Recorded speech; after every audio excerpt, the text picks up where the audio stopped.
Assalamualaikum Sobat Football United, ringan amatiran ala gue. Sebelumnya gue mohon maaf ya kalau ada angin. Gue kebetulan lagi jalan-jalan pagi menuju siang hari. Jadi nanti gue akan insya Allah menyaksikan pertandingan terakhir Manchester United di tahun 2024. Gue belum tahu tentu saja hasilnya akan seperti apa. Video ini gue ingin membuat semacam kayak recap apa yang terjadi tahun 2024 garis besarnya, dan apa yang gue harapkan sekaligus juga mungkin prediksi apa yang akan terjadi 2025, di mana tahun 2025 itu akan ada setengah musim 2024-2025, lalu akan ada setengah musim juga ya kan, dari musim 2025-2026. 2024 ini diawali menurut gue kabar yang membuat mungkin banyak fans excited ya, bagaimana Glazer menjual sebagian kepemilikannya sekitar 20 sekian persen kepada Sir Jim Ratcliffe melalui Ineos. Ada proses yang cukup panjang melibatkan Qatar pada saat itu. Ada tarik ulur, negosiasi, fans juga menurut gua cukup banyak yang terbelah. Ada yang menginginkan Qatar, ada yang menginginkan Sir Jim Ratcliffe, macam-macam. Tapi proses tersebut berakhir tahun 2024, di awal 2024 Ineos masuk. Dan yang menurut gue juga mengejutkan bagaimana Ineos ini mendapatkan porsi yang cukup besar terkait dengan football operation. Siapa yang mengoperasionalkan kegiatan sepak bola di Manchester United, karena Manchester United ini sebagai klub sepak bola juga sebagai sebuah perusahaan ya, company, bisnis yang juga sangat besar ukurannya. Ini ada banyak hal yang terjadi di Manchester United dan sepak bola ini menjadi core-nya. Ternyata banyak hal ini dipegang oleh Ineos. Diawali dari CEO ya, pergantian CEO, pencarian CEO, lalu juga perubahan struktur manajemen.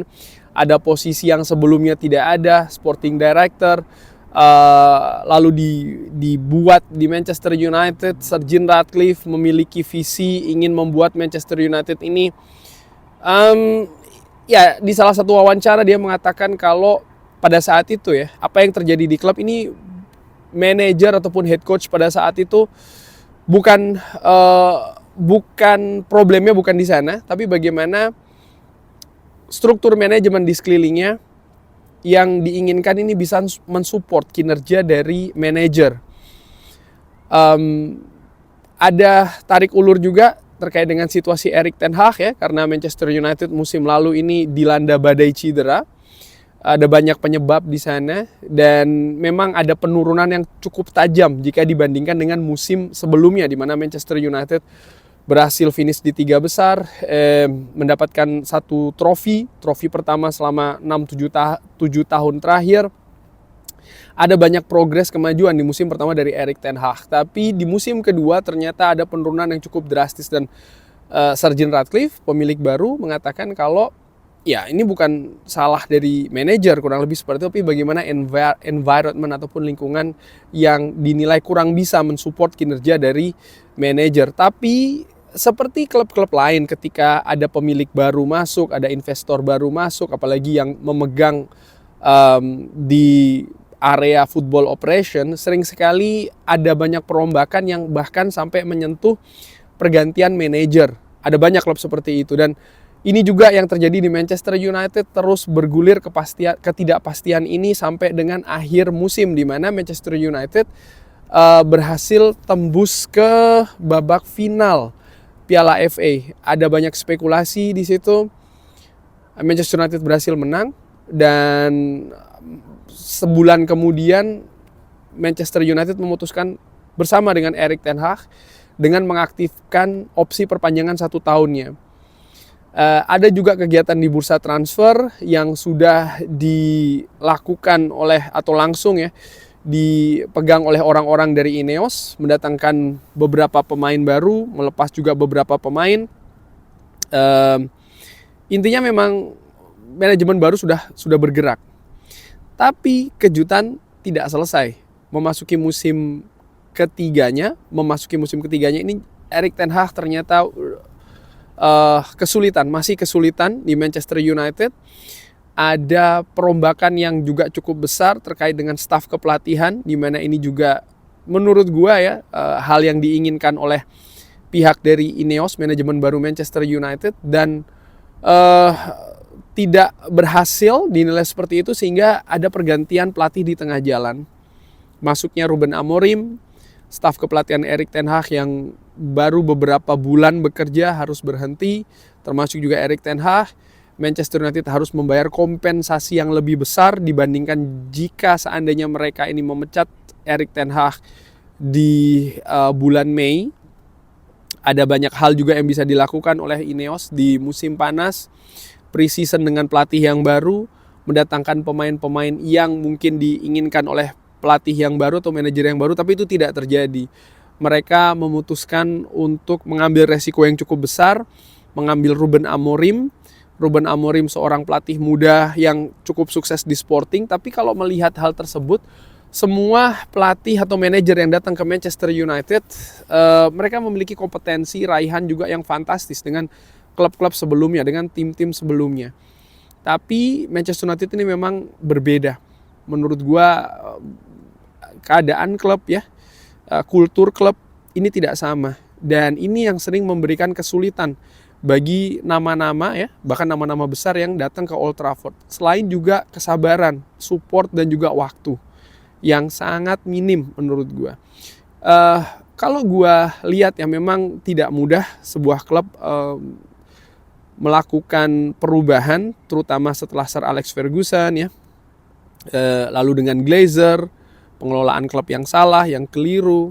Selama 10-11 tahun belakangan Manchester United ini tidak bisa mendapatkan major trophy di Eropa maupun di lokal. Trofi mereka dapatkan, tapi bukan major trophy, dan itu pun juga diraih tidak dengan konsisten. Nah, kalau gue melihat ya klub-klub lain pun juga demikian. Misalnya Arsenal setelah selesai dengan Arsene Wenger, Liverpool, yes mereka saat ini luar biasa, tapi bagaimana di periode-periode sebelumnya mereka pun juga kesulitan. Ada pergantian pemilik dan lain-lain pun juga membuat mereka ini ya belum bisa seperti saat ini, butuh proses dan juga waktu. Dan Manchester United gua nilai pun juga sebenarnya membutuhkan waktu, membutuhkan kesabaran. Segala sesuatu yang didapat di periodenya Sir Alex Ferguson, keadaannya berbeda menurut gua ya. Dan ini harus disadari dan juga harus dilakukan. Artinya terutama bagi para fans harus bersabar menurut gua. Yes, ini bukan periode yang enak. Yes, ini bukan periode yang nyaman. Mungkin ada banyak bulian ya, ejekan, ceng-cengan seperti itu. Tapi menurut gue memang tahapnya seperti itu. Manchester United saat ini masih dalam tahap konsolidasi, masih dalam tahap pencarian ya. Struktur manajemen yang baru, yang bagus, yang solid. Itu kan yang diharapkan. Tujuannya adalah menurut gue nomor satu bisa membentuk kultur klub yang solid. Sebagaimana seharusnya kultur klub di Manchester United. Karena menurut gue ini yang akan menjadi core-nya. Bukan hanya mengganti-ganti manajer, bukan hanya menjual-jual pemain lalu mendatangkan pemain-pemain yang referensinya selalu di klub sebelumnya mereka bagus, mereka fantastis. Tapi ketika datang ke Manchester United ternyata tidak semudah itu. Dan ini sudah terlalu sering terjadi, dan terlalu sering juga hal ini disebut-sebut lagi oleh fans ya, memecat ini, memecat itu, datangkan pemain ini, datangkan pemain itu. Dan menurut gua ini yang harus dirubah, karena ternyata ada hal yang lebih fundamental lagi yang harus diperbaiki. Nah, terkait dengan tahun 2025 akan seperti apa? Menurut gua tahun 2025 Manchester United kemungkinan besar masih akan dalam tahap konsolidasi. Artinya mereka pun juga masih akan masih akan ada inkonsistensi yang tinggi ya. Merombak skuad itu tidak mudah. Apalagi melihat situasi kondisi keuangan dari Manchester United yang sulit. Jadi menurut gue ya situasi naik turun masih akan terjadi di Manchester United. Apakah misalnya di tahun 2025 nanti Manchester United akan mendapatkan hasil positif?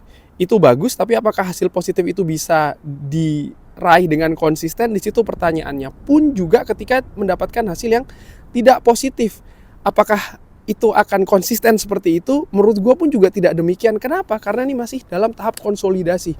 Ada banyak naik dan juga turun yang terjadi di klub ini. Menurut gue seperti itu. Jadi butuh kesabaran, butuh support yang besar. Karena seperti gue katakan ya, mendukung klub ketika positif-positif saja, ketika menang-menang saja itu mudah. Tapi justru ujian itu terjadi ketika ya periode saat ini. Kurang lebih seperti itu. Bagaimana menurut Sobat Football United? Seperti biasa silahkan drop di kolom komen. Terima kasih sudah menyaksikan. Jangan lupa like, share, dan juga subscribe. Wassalamualaikum warahmatullahi wabarakatuh. Thank you.